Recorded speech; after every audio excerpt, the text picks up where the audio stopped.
एक लड़की जो फंसी हुई है कार में और रोज रात उसके पास आता है एक सनकी आदमी, और वो आदमी उस लड़की के साथ क्या करेगा ये आप इमेजिन भी नहीं कर सकते। अब क्या वो लड़की कार से बाहर निकलकर उस सनकी आदमी से बचकर वहां से भाग पाएगी, जानेंगे आज की मूवी में जिसका नाम है कर्व।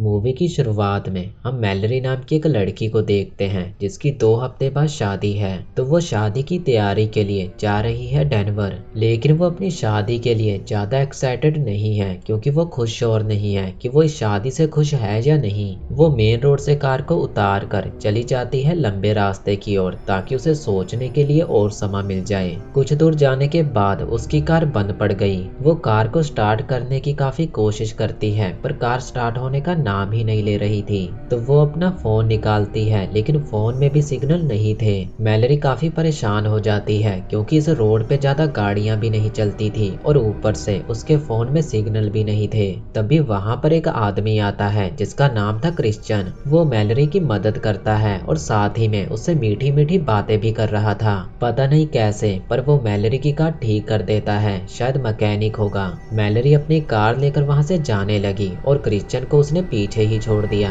अगर ऐसा हो जाए तो ये मूवी किस बात की। वो वापस आती है और क्रिश्चियन को भी अपने साथ ले जाती है। पहले तो वो मैलरी से अच्छी अच्छी बातें कर रहा था लेकिन कुछ देर बाद ही उसका बिहेवियर चेंज हो गया। वो अजीब अजीब बातें करने लगा और मैलरी को ये पसंद नहीं आ रही थी। तो वो उसे कार से उतरने के लिए कहती है लेकिन अब काफी देर हो चुकी थी। वो मैलरी को चाकू दिखाता है और उसे चुपचाप कार चलाने को कहता है।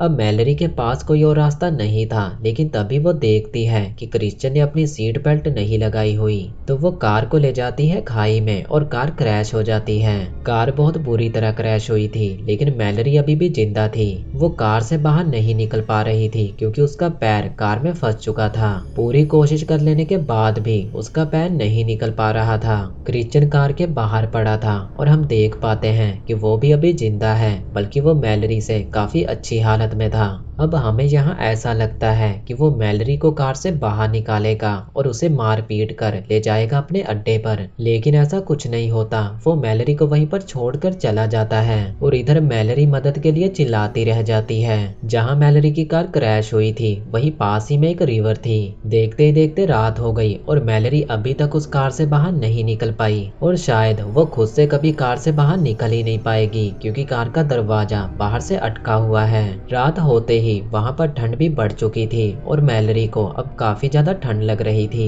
मैलरी की किस्मत अच्छी थी कि उसके पास एक हुडी थी। वो उस हुडी को पहन लेती है और कार में बैटरी भी थी तो वो कार का हीटर ऑन कर लेती है। अब ठंड से तो वो बच गई थी लेकिन अभी उसकी प्रॉब्लम खत्म नहीं हुई थी। वहां पर जंगली जानवर भी थे जो कि कार के आसपास ही घूम रहे थे। तो वो कार की हेडलाइट ऑन कर देती है जिससे सभी जानवर डरकर भाग जाते हैं। कैसे न कैसे करके उसने ये रात काट ही ली। सुबह होते ही मैलरी बस यही सोच रही थी कि वो यहाँ से बाहर कैसे निकलेगी क्योंकि उसके पास पीने का पानी बहुत कम था और खाना तो था ही नहीं। देखते ही देखते ये दिन भी कट गया और मैलरी को जरा भी होप नहीं दिखाई दे रही थी। अब क्या मैलरी की प्रॉब्लम कम थी कि उसे बढ़ाने के लिए क्रिश्चियन वहां पर आ गया और वो तो अब बिल्कुल ही ठीक हो चुका था। वो मैलरी को बताता है कि उसे यहाँ से कुछ दूरी पर एक कैबिन मिला है। वहां पर कोई तो रहता है लेकिन अभी वो कैबिन खाली है। शायद उस कैबिन के लोग बाहर गए हुए हैं। वो अपने साथ खाना भी लाया था और वो उस खाने को मैलरी के सामने ही खा रहा था।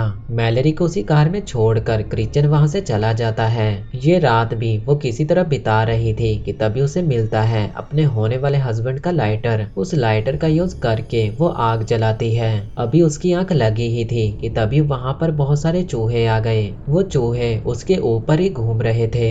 मैलरी इन चूहों से इतना ज्यादा पक चुकी थी कि एक चूहे को तो उसने मार ही डाला। अब वो इतने दिनों से भूखी भी थी तो वो चूहे को मारने के बाद खा जाती है। मैलरी को कार में एक पर्स मिला और वो था क्रिश्चियन का जिसमें थी उसकी फैमिली फोटो। अगली सुबह जब मैलरी की आंख खुली तो उसे अपने फोन की आवाज सुनाई दे रही थी। उसे फोन मिल जाता है, लेकिन इससे पहले कि वो किसी को कॉल कर पाती वहां पर आ गया क्रिश्चियन। तो वो तुरंत फोन को छुपा लेती है। क्रिश्चियन उसे कहता है कि उस कैबिन में रहने वाले लोग आ गए थे, पर उसने उन सभी को कैद कर रखा है उन्हीं के घर में। आज वो मैलरी की हेल्प करने आया है और सबसे पहले वो छीनता है मैलरी का फोन, क्योंकि उसने फोन की आवाज सुन ली थी। इसके बाद वो मैलरी को देता है एक 100। तो मैलरी कहती है, अबे ढक्कन, ये 100 इस दरवाजे को नहीं काट सकती। फिर क्रिश्चियन कहता है कि तुमने सही कहा, ये 100 दरवाजे को नहीं काट सकती, लेकिन ये तुम्हारा पैर जरूर काट सकती है। और यही एक रास्ता है जिससे मैलरी यहाँ से फ्री हो सकती है। मैलरी को 100 देकर वो वहाँ से चला जाता है। अब मैलरी को यहाँ से फ्री तो होना था, लेकिन अपना पैर काटने की हिम्मत उसमें नहीं थी। रात में उसे प्यास लगती है, लेकिन पानी उसके पास था ही नहीं। और अब वो पानी पीने के लिए क्या करने वाली है ये आप जानते हो। लेकिन इससे पहले कि वो कुछ करती, वहाँ पर बारिश होने लगी और अब उसे पीने के लिए पानी मिल चुका था। वो रेडियो में सुनती है कि भारी बारिश की वजह से कई नदियों में बाढ़ आ चुकी है, इसलिए जो लोग भी ड्राइव कर रहे हैं वो मेन रोड की जगह दूसरे रास्ते ले रहे हैं। यानी कि मैलरी जहाँ पर फंसी हुई है, अब उस रोड पर गाड़ियां चलेंगी और कोई ना कोई तो उसे देख ही लेगा। तभी वहाँ पर एक कार भी आ जाती है और उस कार में था क्रिश्चियन। अब मैलरी उसे देखकर एक चाल चलती है। वो उस मरे हुए चूहे के खून को अपने पैर पे लगा लेती है, जिससे क्रिश्चियन को ये लगे कि मैलरी अपना पैर काटते हुए मारी गई। क्रिश्चियन वहाँ आता है और उसे ऐसा ही लग रहा था कि मैलरी अपना पैर काटते हुए मारी गई। तभी मैलरी उसे स्टैब कर लेती है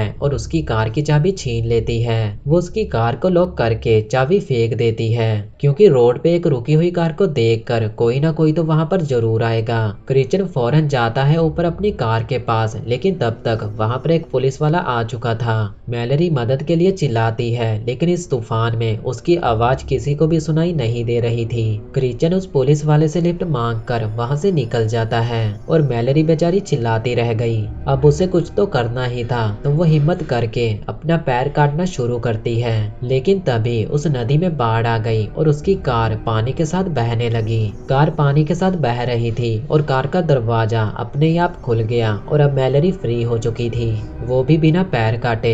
अब वो वहाँ से निकलने का रास्ता ढूंढ रही थी, तभी उसे एक कैबिन दिखाई देता है। उस कैबिन के अंदर से चीखने चिल्लाने की आवाजें आ रही थी और ये वही कैबिन है जिसके अंदर क्रिश्चियन ने लोगों को कैद कर रखा है। मैलरी यहाँ से अपनी जान बचाकर निकल सकती थी, लेकिन वो जाती है कैबिन में उन लोगों की मदद करने। कैबिन की ओर बढ़ते हुए उसका सामना कई सारे ट्रैप से होता है। वो देखती है कि क्रिश्चियन ने उस कैबिन के ओनर को मार दिया और साथ ही में उसने उस पुलिस वाले को भी मार दिया है और रूम में उसने एक लड़की को कैद कर रखा था। मैलरी जाती है उस लड़की के पास उसे फ्री करने के लिए, लेकिन तभी वहाँ पर क्रिश्चियन आ गया। यहाँ मैलरी और क्रिश्चियन के बीच हाथापाई होती है और मैलरी क्रिश्चियन को धक्का देती है, जिसकी वजह से वो ऊपर से नीचे गिर पड़ता है और वो सीधा जाकर गिरता है एक ट्रैप पर। क्रिश्चियन का पैर एक ट्रैप में फंस चुका था और उसकी हालत बहुत खराब थी।